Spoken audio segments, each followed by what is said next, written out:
Okay, so I had already recorded this video once and I was almost breaking down into just of half the video, so I guess I have to start over. Okay, my name is Destiny, I'm 13 and I live in Georgia. Everyone judges me because of my appearance or just whatever they think is true. Whatever they probably think is true is not true. If y'all think you know anything about me, you're probably so wrong, because really nobody knows my whole past except for maybe one person, and that's my mom, but of course she knows. So yeah, so at the age of 1, I wasn't really in a perfect home, I guess you could say. My birth parents, they weren't really what you call rich, or they were like really poor. They couldn't afford much at all. They could barely afford the clothes that were on my back at that age. And when my adoptive parents had adopted me, they told me that I weighed, no, like, I wore 2-month-old clothes at about 1.5 years old, and I was like bulimic or something. I don't know I don't really, I know what that means, but I just, like, yeah. So I just had like a really bad past at the very first year of my life. And then, okay, so it was like 2010. My best friend had died, and her friend had ran over here. We were having like a lazy day, and I remember all of this like it was just the other day. She ran down the hill and said, "You guys need to come over here. Jessica's not breathing." So she had really bad asthma, and I thought she was just having like an asthma attack or something. But she had like fallen off her scooter, and like she had knocked all the breath out of her, and I guess she had like a heart attack or something.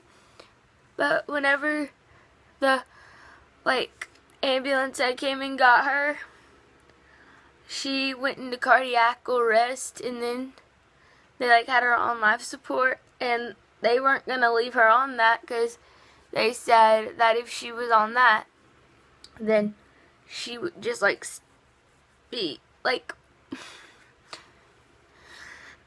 sorry to explain this because I'm about to cry. And they had they had to put her on life support, but they said that if they didn't want to take her off of life support, she would just be like that for the rest of her life. So her parents decided to just pull the plug. And April 27, 2011. If you live anywhere near me, you know exactly what I'm talking about. If you live in Alabama, Tennessee, Georgia, maybe even Florida, you might know what I'm talking about. But April 27, 2011. So me and my dad, we were downstairs in the basement, and we were under this table thing, and I had fallen asleep for 30 minutes, and it was the storm, and I thought it was just an everyday normal little windstorm. And so my dad wakes me up and tells me that the storm's getting really bad. So I still thought nothing horrible of it. I just thought that it was just a bad storm, because we had bad storms in Georgia a lot. So 5 minutes after I had woken up, my my dad's nephew has called him and said, hey, I think a tornado hit Ringgold. Ringgold is where I live. And I was like so confused. I had no idea what was going on. And whenever I had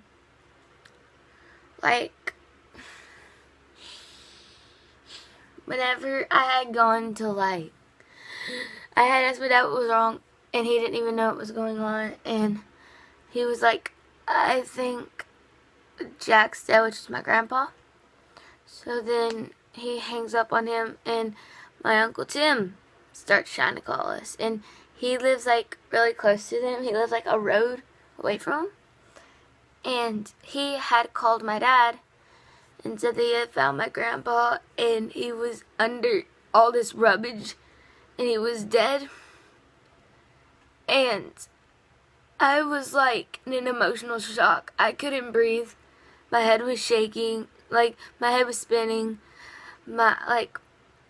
So much was just piled on me. And I don't know. Me and my dad, I had to like get ready. And my mom was working. And we had to go get her out of Walmart. And she came out. And she knew that something bad had happened, but my dad didn't want to tell her right then and there. And he had to tell her that her dad was dead.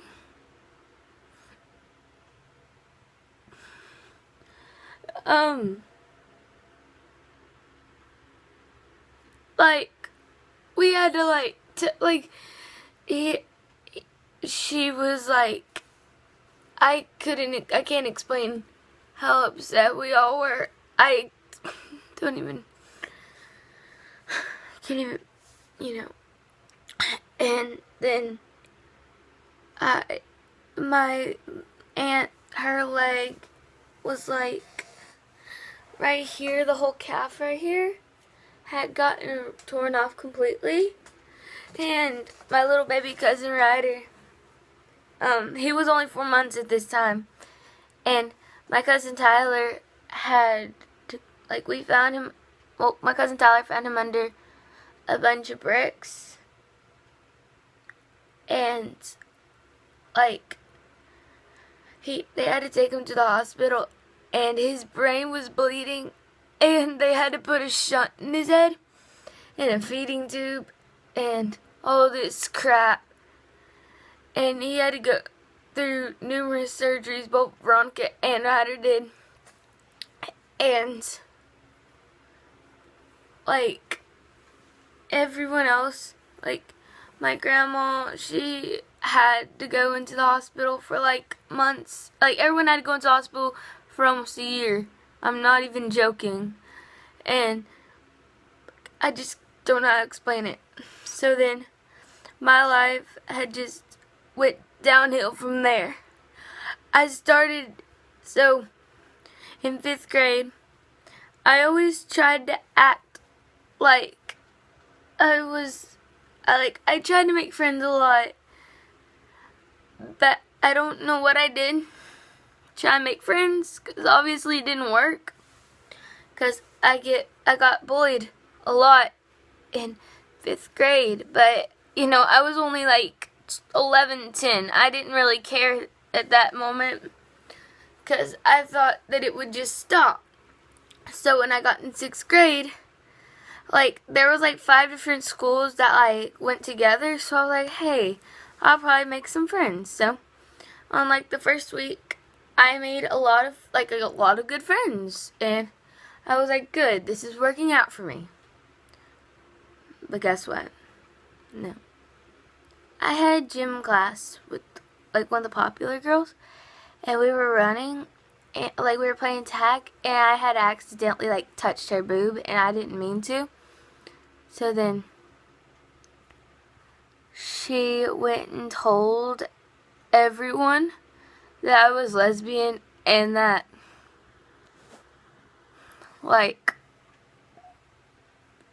she had just told everybody everyone thought I was lesbian. Everyone called me that. And like, I was, oh no. And then, like, for relief, what I did at first is that I would eat a lot, and I started gaining a lot of weight. So people at school started calling me fat and ugly. So I started trying to wear a lot of makeup, and I tried to wear pounds of it, so I thought that it would get rid of the ugliness. And I started like starving myself, and if I would eat anything, if I did eat it, I would just throw it back up because I didn't want to eat nothing. And so, in 6th grade, this is still continuing 6th grade, people still continue to, okay, so there was a rumor that went around saying that I raped this girl in the bathroom.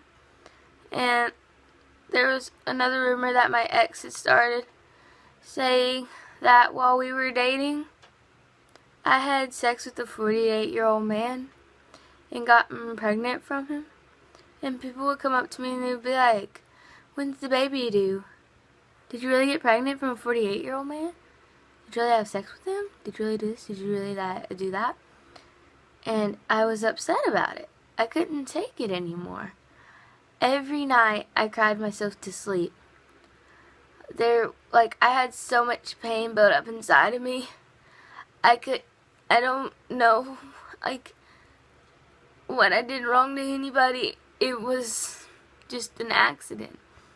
So, I moved on to something that I thought would work.